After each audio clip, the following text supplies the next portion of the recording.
Pai do Senhor, meus irmãos, sou Luciano Carrilho, sou diácono, professor e dirigente. Sou grato a Deus por essa oportunidade que o Senhor Jesus está nos concedendo de trazermos aqui mais alguns subsídios para te ajudar nas suas aulas de domingo. Neste vídeo vamos estar trazendo um resumo dos 3 tópicos da lição, essa lição número 11, que vamos estudar ela domingo, dia 17. O culto da igreja cristã. Esse é o título da nossa lição. Lembrando, meus irmãos, que estamos estudando o primeiro trimestre de 2024, que tem como tema o corpo de Cristo, origem, natureza e vocação da igreja no mundo. Não se esqueça, meus queridos e amados irmãos, de deixar seu like, compartilhar e também se inscreva no nosso canal. Estamos também liberando, meus irmãos, os slides referentes a essa lição. Texto áureo. Que fareis, pois, irmãos? Quando vos ajuntais, cada um de vós tem salmo, tem doutrina, tem revelação, tem língua, tem interpretação. Faça-se tudo para a edificação. 1 aos Coríntios 14, 26. Verdade prática. O culto é uma sublime forma de nos expressarmos em adoração, louvor, gratidão e total rendição a Deus. Leitura bíblica em classe. Efésios 5:15 ao 21:15. Portanto, vede prudentemente como andais, não como nécios, mas como sábios. 16. Remindo o tempo, porquanto os dias são maus. 17. Pelo que não sejais insensatos, mas entendei qual seja a vontade do Senhor. 18. E não vos embriagueis com vinho, em que há contenda, mas enchei-vos do Espírito. 19. Falando entre vós com salmos, e hinos, e cânticos espirituais, cantando e salmodiando ao Senhor no vosso coração. 20. Dando sempre graças por tudo a nosso Deus e Pai, em nome de nosso Senhor Jesus Cristo. 21. Sujeitando-vos uns aos outros no temor de Deus. Introdução. Nesta lição, temos o propósito de estudar os preceitos do culto cristão. Nos aprofundaremos em sua natureza, observando-o como uma forma de servir, obedecer e adorar a Deus, que requer, portanto, a reverência, ordem e santidade devidas. Através das Sagradas Escrituras, veremos que tanto o conteúdo como a maneira de cultuar são importantes, o que é evidenciado na adoração focada exclusivamente no Senhor e na edificação da igreja, e como marca na liturgia pentecostal. Veremos a adoração fervorosa e a exposição da palavra como primazia. Queridos e amados irmãos, falaremos agora do primeiro tópico da lição, que tem como o título a natureza do culto. Estamos aqui hoje reunidos neste vídeo, nesta videoaula, para falar sobre a natureza do culto, mas também para vivenciar a profundidade e também a beleza do que significa a verdadeira adoração a Deus. O culto, meus irmãos, não é apenas um mero evento ou uma atividade em nossa agenda semanal, mas ele é a expressão mais pura do coração do cristão.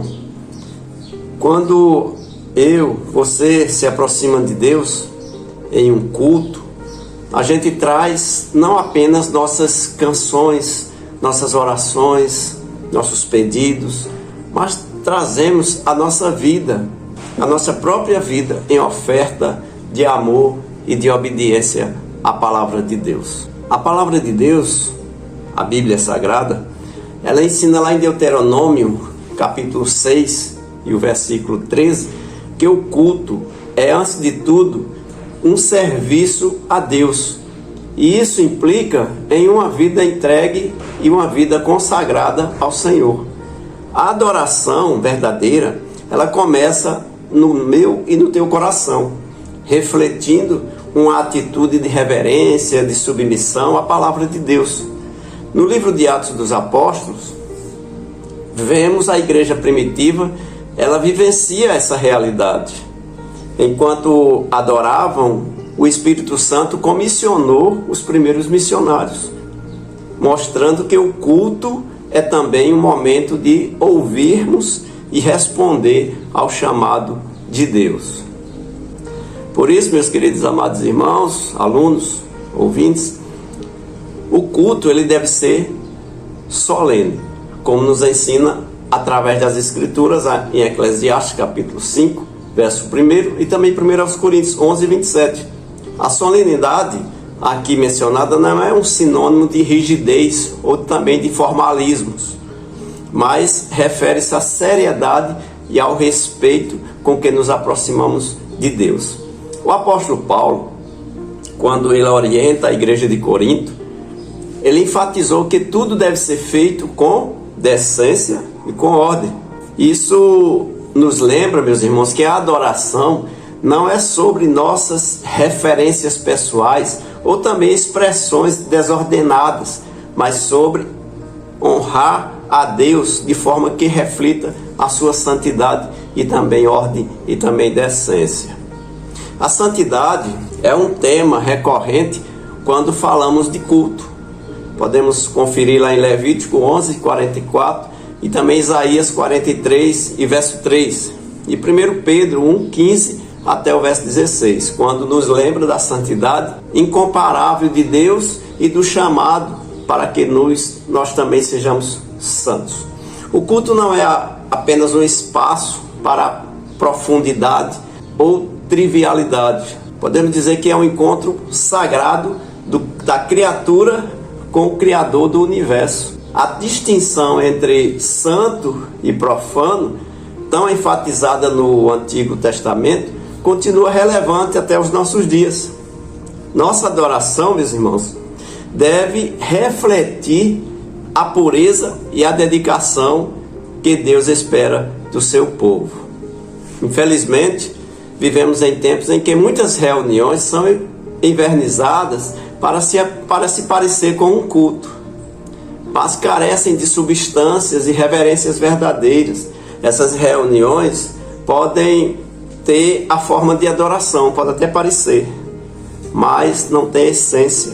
São momentos que podem distrair e até mesmo desviar o coração daqueles que são fiéis a Deus, fiéis ao verdadeiro propósito, fiéis ao que ele foi fazer ali, naquele lugar, reunido com seus irmãos, que é cultuar a Deus.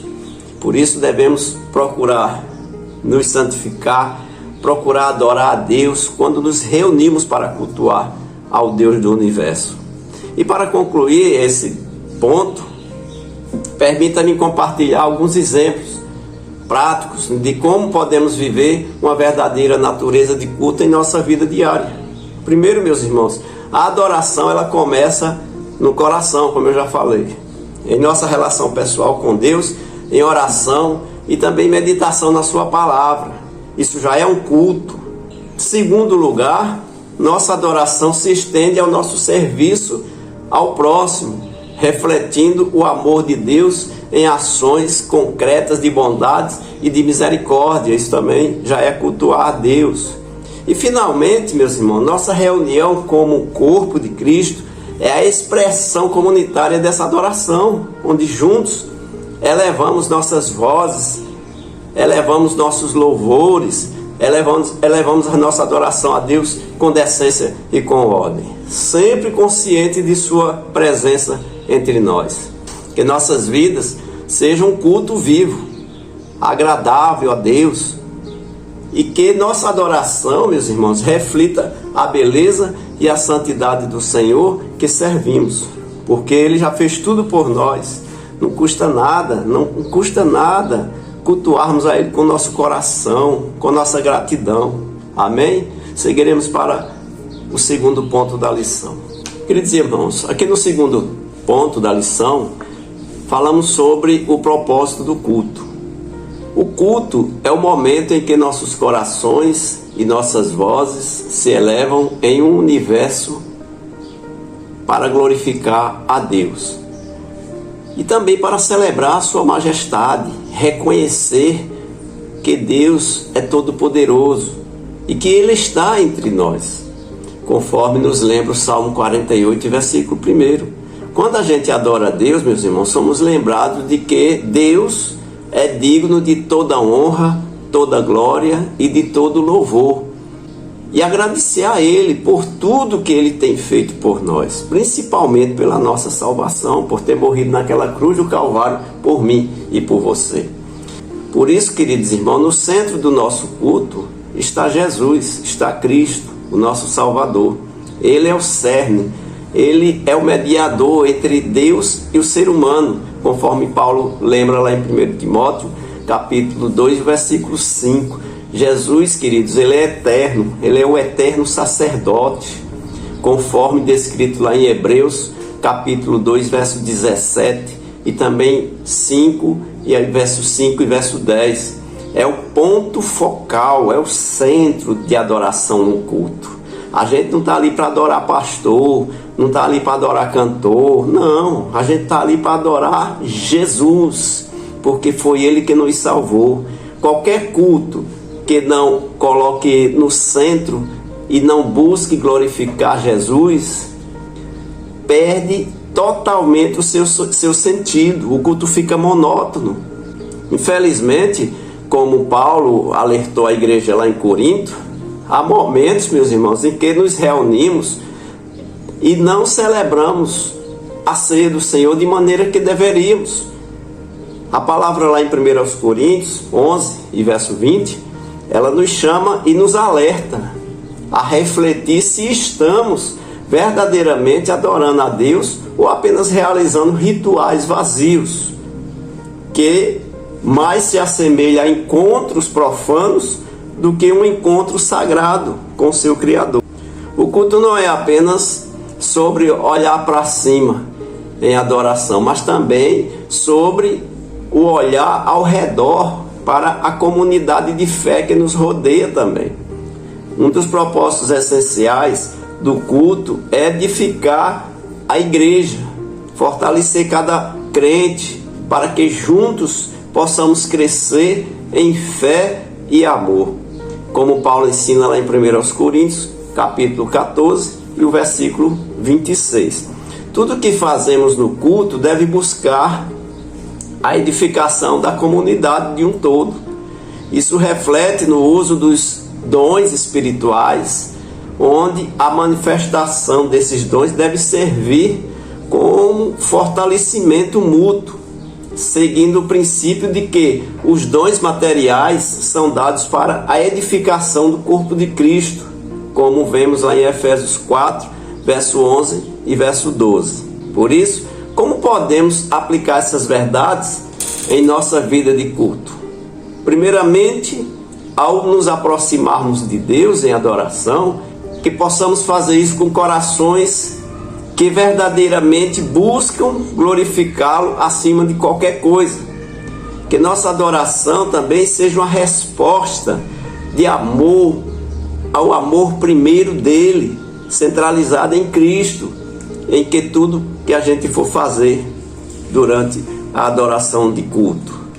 Além disso, meus irmãos, que nossas reuniões, nossos cultos, sejam espaços onde cada um pode ser edificado e fortalecido na sua fé. Isso pode se dar através da palavra de Deus, da prática dos dons espirituais, com o propósito sempre lembrando de edificação da igreja e do encorajamento constante entre os irmãos da igreja. Ao aplicarmos esses princípios, o nosso culto se tornará uma verdadeira celebração da presença de Deus em nosso meio, transformando não apenas a nós mesmos, mas também o mundo que está ao nosso redor. Que nosso louvor, que nossa adoração sempre reflitam a grandeza de Deus e que juntos, unidos, reunidos num só propósito, possamos crescer na graça, possamos crescer no conhecimento do nosso Senhor Jesus Cristo. Que assim seja para a glória de Deus. Amém. Adentraremos agora no terceiro e último ponto da lição. Queridos irmãos, adentraremos agora no terceiro ponto da lição: a liturgia do culto. Os irmãos sabem o que é liturgia? Nós, como crentes pentecostais, meus irmãos, carregamos um legado muito rico, fundamentado firmemente na autoridade da Bíblia. que governa não só nossas crenças, nossa fé, mas também nossa experiência, nossa conduta. A exposição da Bíblia ocupa um lugar de primazia em nossa liturgia. Este não é um compromisso casual, mas uma convicção que é nascida do reconhecimento da palavra de Deus, que é a luz que guia nosso caminho, conforme o Salmo 119 e o versículo 105. Jesus, nosso maior exemplo, ele centrava seu ministério na exposição das Escrituras. Sempre ele mencionava está escrito, como a gente pode ver lá em Lucas 4, verso 16 ao verso 18, onde ele lê o rolo do profeta Isaías e declara o cumprimento dessa profecia em seu ministério. Da mesma forma, o apóstolo Paulo, um baluarte da fé, enfatizava a importância da doutrina e da instrução na reunião da igreja. 1 Coríntios 14, 26, demonstrando a centralidade da palavra na vida da igreja. Mas a nossa liturgia, queridos irmãos, não se limita à exposição da palavra. Ela é vibrante, ela é entusiástica, ela tem adoração, mas tudo conforme nos ensina a palavra de Deus, conforme Paulo escrevendo ali aos Efésios, capítulo 5, do verso 18 ao verso 20. O pentecostalismo é reconhecido por suas reuniões cheias de alegria, cheias de exuberância. William W. Menzies, um renomado teólogo pentecostal, ele destaca onde a adoração coletiva, as orações fervorosas e o exercício dos dons espirituais são manifestações comuns do Espírito Santo que habita entre nós. Neste contexto, queridos, é essencial reconhecer o lugar de adoração em nossa liturgia. Eu não estou falando aqui de meninice. Vai! Ai!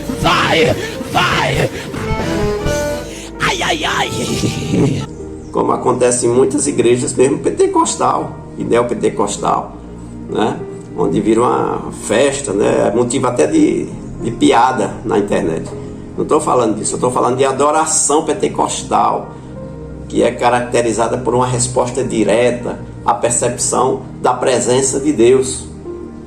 Levantamos nossas mãos, louvamos em voz alta e exercemos os dons espirituais, não como um espetáculo, eu não estou falando disso, para os que estão presentes ali, mas como uma expressão de autenticidade, de nosso amor, de nossa gratidão a Deus por tudo que Ele tem feito em nossas vidas, principalmente a salvação das nossas almas. E isso reflete uma compreensão profunda de que no culto estamos diante do Rei dos Reis, do Senhor dos Senhores, derramando o nosso coração, derramando nossa adoração genuína para Ele, porque tudo é para Ele e por Ele são todas as coisas. Permita-me então, meus irmãos, concluir com alguns exemplos de como esses elementos da liturgia se manifestam em nossa vida de adoração. Primeiro, a centralidade da palavra de Deus em nossos cultos significa que dedicamos tempo significativo à leitura, à exposição e à aplicação das Escrituras também.